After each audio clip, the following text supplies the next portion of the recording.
Okay, so I'm going to start by going in and showing you how I normally do it. First thing we're going to do is go in and create the folders that we need. I like to save all my files so that we have them later on down the road, or it just helps with organization. So we're going to go in that. You can do it anywhere. I already have mine saved. Know this file path, and I've added it to my favorites bar with individual folders for each of the files that we have. And I will show you all of these later. Okay, so the first thing that we want to do is we want to go to this link here, and I will shoot this over to you with the email that has this video in it. And you're going to find your, this is your RSPL file. This is created by Chris Heineck. And this shows you the last time it was updated. But for starters, we're just going to go to mine. It'll automatically download. As you can see, I have 10 copies. I like to always go in here and just click the latest one because they do update them sometimes. So, if you need the latest one, you will go into this website. Okay. So this file is composed of 3 separate sheets. You have 3 separate sheets. You have the main district inventory. This has all of the parts for everybody in the region that you're in. You have the adherence. This shows the adherence to the RSPL. Down at the bottom, you can see what everyone's numbers are. We have some zeros because these are guys that were with us that are no longer with us, and the sheet just hasn't been updated yet. And then this last page, I don't use it anymore because it hasn't been updated. I use a separate numbers that I've got. So this is one thing you're going to want to once you download this sheet, you're going to want to send this off to Jim to see if these target numbers are accurate, because you want to make sure that you're sending out emails that are accurate based on the information you have. So first step, hit enable content. It'll give you all this. It does every time. We're going to go over to the district inventory tab. And we're going to delete all the way over to the back order row, and then all the way down. It's going to delete all of that. And the same goes for the other side. Start with last use and go over to the FE name. And delete. So now I'm going to go over to my emails, and Chris sends me out a nice email every week. Yours will be the 3 letters of your territory. Once Jim should get this email every week, so you just have it forwarded to you. Can open this bad boy up, and then I am going to copy all of these new numbers. So basically, you're taking the active inventory numbers and plugging them into the sheet that has all the rules. So copy these. I don't know, I must have accidentally hit the pause button, but basically I took the second column of numbers from the last use, obviously the last use, and I copied them over. And now we're going to take a look at our adherence. This will be the first file we work on, the first table. It's the first one I send out. Before you start with adherence, you have to go to these rows right here and delete them. What's the matter? Oh, crying, watching the damn thing there. Sorry about that. But yeah, you delete that one, and then you go up and there should be one more row you have to delete in here. You'll see it's a blank row. Oh, yeah. And then you delete that one. I have these quick, I put all these buttons up on my quick access just because I use them. I mean, it's this button right here. I just add it to the quick access. I also have it for my, I don't think you can see it. Okay, now you can see it. It's, yeah, I hit the delete. I have a delete, a sort, the cell styles, and the auto width. Those are just ones that I use all the time. So, okay, now that I have that, I'm going to go up here, and I'm going to sort this row so I can easily search through it. And then once I have that, I'll go down and look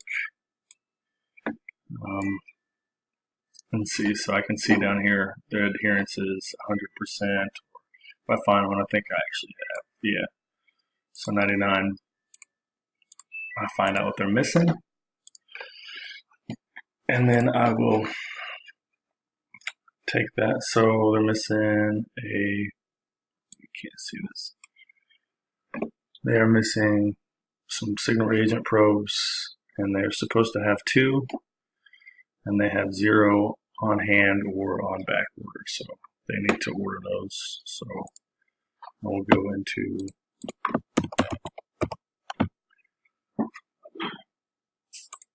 my RSPL file.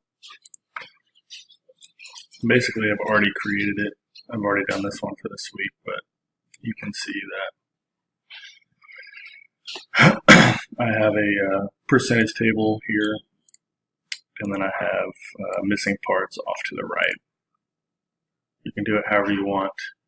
For this one, I just I created rules for the table, so I use conditional formatting. Basically, anything that's greater than 100%, greater or equal to than 100%, will automatically fill green. Anything less than 100 will fill this red color. So I used the conditional formatting for each cell in there. And if you have any questions on how to do that, I can show you. It says less than. See, it's already got the rule there. So, and that is that. So that's basically the RSPL table. And then once I get done making all these tables, I'll show you how. You just copy and paste them into an email. I don't save it. Already saved it. So the next one we're going to do is the inventory target. You see, I have a bunch of these already saved. So, and this is what I was saying about having the latest inventory targets. Because if you're saying if you're emailing out and telling your guys that they're above a target that's not accurate, they'll get pissed off. So you want to make sure that the numbers that you have, and like I was saying before, that Excel sheet, that master file isn't always up to date. So you want to get these numbers directly from Jim, and he should have all of the latest inventory targets. And then the current values I just take from this NFG 00 sheet. For you, it'll be whatever your the first 3 letters of your district are, and then 00. But here are my latest numbers, and I have to kind of go through and select a few of them, and then paste and come back because we're missing guys, and I haven't updated this sheet yet because they haven't officially been announced it's gone, so I can't take them off the sheet yet, otherwise it'll raise questions. So I go in here and I copy or I just paste this and match the destination formatting so it stays in my dollar value number. And again, I've built in conditional value, or I've built in formulas in here to basically give me an over under, and basically this one, this cell subtracts this cell, and if I have any left over, I annotate that as a red. If it's a negative number, then I have it conditional formatted to show it as a green number. This kind of just, you can do this manually if you wanted. I like to just have it automatic because it makes my life a little bit easier. And if you look in here, you can see just the basic formula that I do. Just that D2 minus C2 equals. And yeah, that does that for you. Yep, and that's pretty much it for the FE target. And then, yeah, that should be already saved. I'm not going to save that again. And the next one we're going to do is the exchange parts.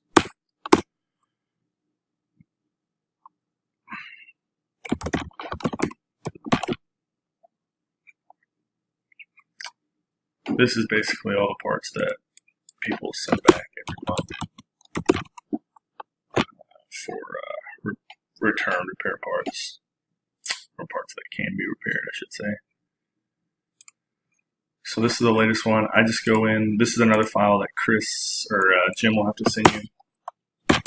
He just forwards me the emails, and I know the format. It's always open exchange transfers.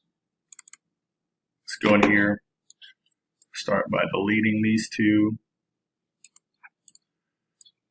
And then I use my auto sort function. I type in the first 3 letters of my districts, and then it shows me the parts I have listed. And then from here, I copy this part, bring up Lotus Notes under the SO. I like to use the feedback archive for 2018. If you're connected to the VPN, makes searching much quicker. So I just type that. And this is NFG02. So I search for this and NFG02. And I find the service order. So I open this up. I'm going to copy this SO number. You don't have to. You could just delete this column. Nobody's really going to look at it. I do it just because if people ever want to look up and see which one I'm talking about, they can. So I throw this SO in here. And then I go in here, go back in here, and I go down to where they should be putting in the tracking number and the feedback. Copy that as well. Throw that in here. I'm going to format this cell to text so it'll show up pretty whenever I copy and paste it. Otherwise, it won't. It'll give you like this. Here, I'll show you what it does. Once you delete the space, it'll give you this weird, yeah, and that'll show up like that in the email, and it won't make much sense. So you have to format these to text so it'll read correctly. And then once you format it, you have to go in here for whatever reason, click inside this, and it just makes it pretty again. But anyway, so that's the right one. And then I'll take this tracking number and I'll actually search online for it. And you can just search it in. If you're using Google Chrome, you can just type it in that. It'll bring up this track via FedEx. Super easy. And then it shows that it's delivered. And it's in, yeah.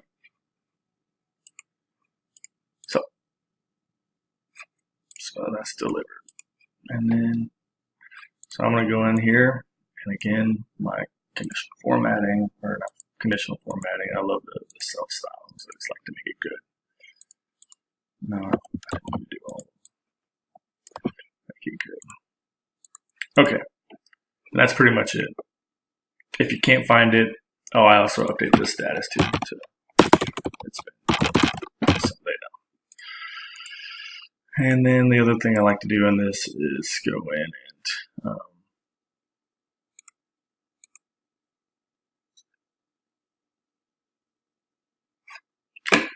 I like to, what is it? Oh, format.